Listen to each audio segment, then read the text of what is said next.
Quilters, it's Pam Heller from AccuQuilt. I'm here today to tell you about our new Bear's Paw die. So let's see what kind of project you can make. Okay, first of all, I did not name this project because it's a little punny. It's called Walking Barefoot. Okay, I know, I didn't name it.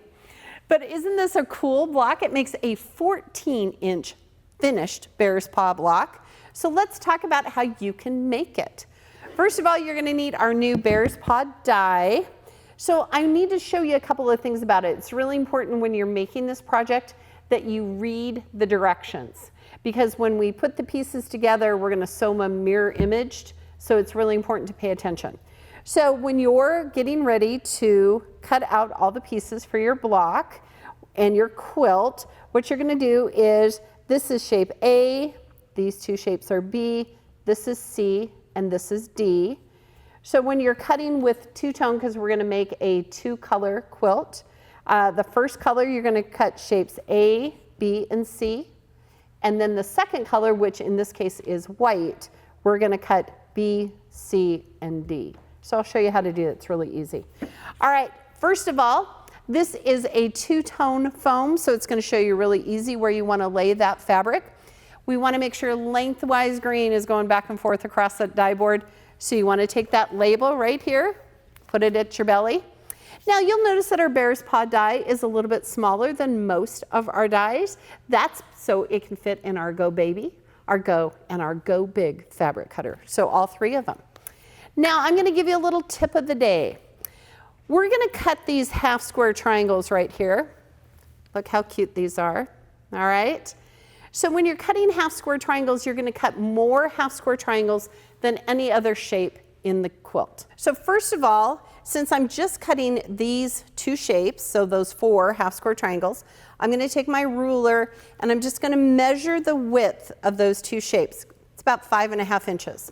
So then I'm going to tell you to just rough cut 6 inches of fabric off the edge of your yardage or your bolt. Doesn't have to be exact, but we want to just be able to, we don't want to waste fabric. So if you do 6 inches, you've added 1/4 inch on either side. So that's what I've done here.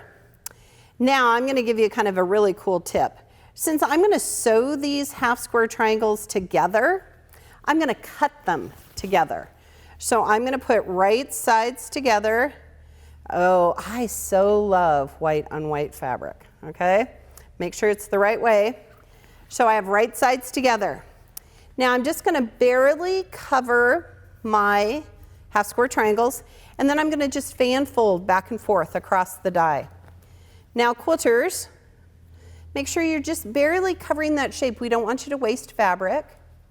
And we can cut up to 6 layers. So I can go back and forth 3 times. Alrighty. Look how easy that is. Now listen, you're all stressed about this tail. Don't be stressed. Watch this. All I'm going to do is I'm just going to fold it next to the die. I'm going to put my cutting mat on top. I don't want to put it on top because then I've exceeded the 6-layer rule, okay? But if I put it next to it, it's going to go through the cutter really easily because inside our Go fabric cutter there are no blades, just rollers. So I'm going to put it right here.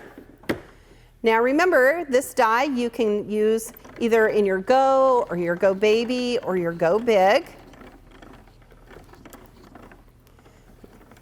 See, look, that tail, nothing happened, it's awesome. Okay.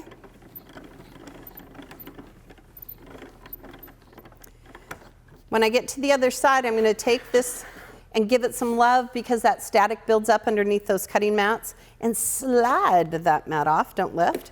Now look, here's the rest of my tails, so I could do 6 more layers and continue to go. And now look at this. Ta-da! We have cut perfect half square triangles. And we've put right sides together, and look, we've cut off the dog ears. Ta-da! So right here from the top of this point to the bottom of this point, perfect 1/4 inch seam. You're welcome. So quilters, today I'm going to show you how we're going to put together these units here.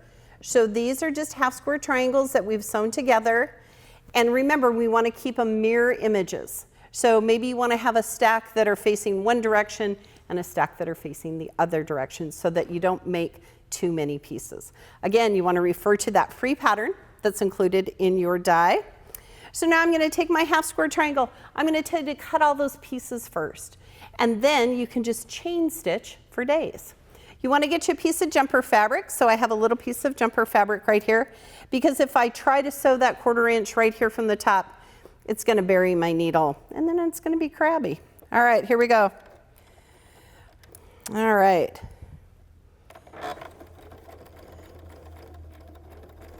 All right, so I'm just going to continue down and sew my 1/4 inch seam.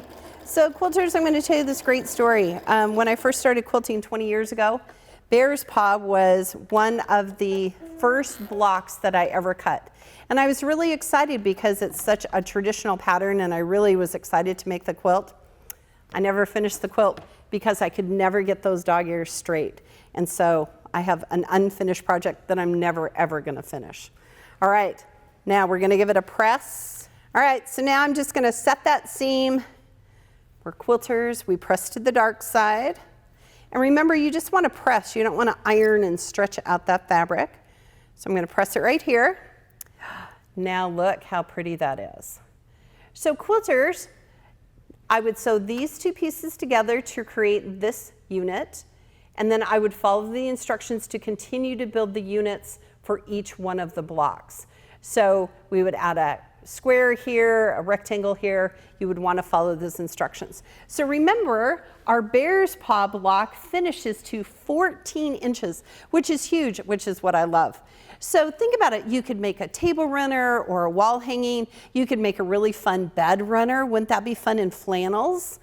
Also, I only use 2 colors for my Bear's Paw, but I love the fact that we added that gray into it. Kind of gives it a nice look. But just think, you could make all of the blocks different colors, bust up your stash. So where can you get our Bear's Paw die? You can get it, of course, from AccuQuilt.com or from your local signature retailer. Remember, at AccuQuilt, we help you cut time so you can quilt more.